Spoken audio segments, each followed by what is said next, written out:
First question will be from Eric Bailey of the Tulsa World, and then we'll go to Ryan Aber. Eric? Hey, Josh. Good to see you, man. How you doing?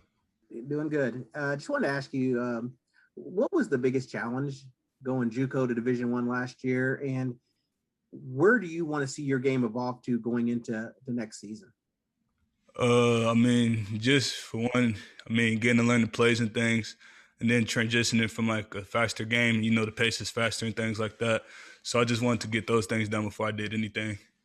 But going into the season, I just want to improve my pass rush and improve how much production I'm doing for my team. I just want to help my team as much as I can. Josh, I appreciate it. Have a good week. You too. Hey, Ryan Aber, the Oklahoman, and then Jason Kersey. Yeah, Josh, good to meet you. Good to talk to you. How do you feel about how this defensive line as a whole is coming together here in the spring, and just the versatility that y'all have across the board, especially with guys like Jalen and Isaiah Thomas and things like that? Defensive line, I think we're super deep, probably more deep than ever. Like, I don't think there's a single drop off on the line.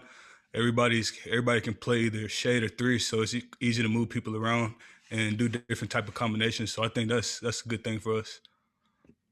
Appreciate it, Josh. All right, we'll go to Jason Kersey with The Athletic, and then Joe Bettner. Hey, Josh. Coach Thibodeau was just on here talking about how Quentin Griffin helped get you here. And I'm just wondering about how much did him talking about OU, his experience at OU, help you decide to end up in Norman? Q was actually a big help getting me here. He used to tell me like how he used to play, how they treated him here, and how things used to go for him. And he just told me to come visit. He said I love it, and I came here. I loved it. He said the coaches and players, it's like a family. So that's one thing I was really looking for, and it fit. It fit perfect with what I was looking for.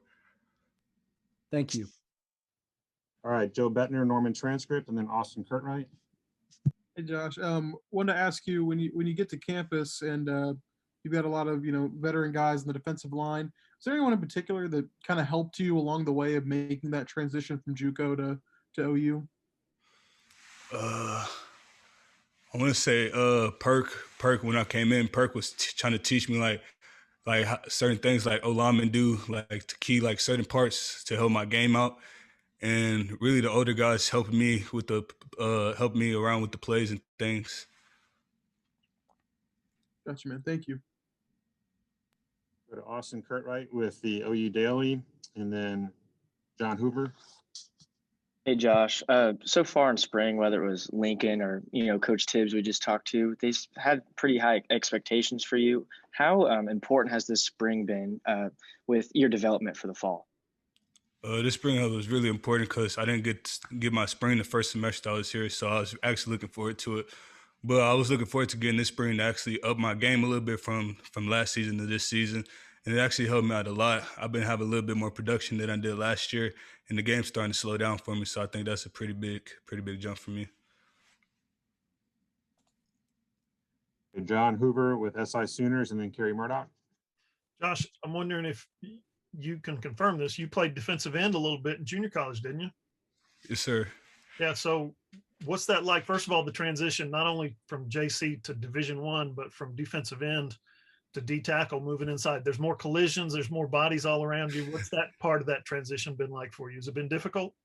I played inside during high school, and then I got to JUCO. I played DN, but it was kind of a big transition because I didn't get to play inside in JUCO, so it was kind of different just jumping to D1 and moving inside, going against bigger guys and stronger guys. What's the hardest part? The bigger, stronger guys? Is that it? Yes, bump combos and things like that. It's hard. You got to hold your ground in there. Right. Thank you. Kerry Murdoch with Sooner Scoop and WWLS, and then James Hale.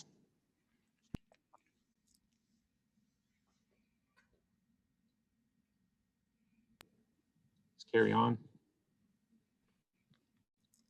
I'm sorry. Josh, I was wondering if you could talk about Isaiah Thomas in kind of the leadership that he kind of started taking last year, and how much you kind of I know a lot of players that talk about just seeing the way that he, developed last year was kind of inspiring for them. Is he a guy that just kind of a natural guy that people gravitate toward on the defensive line?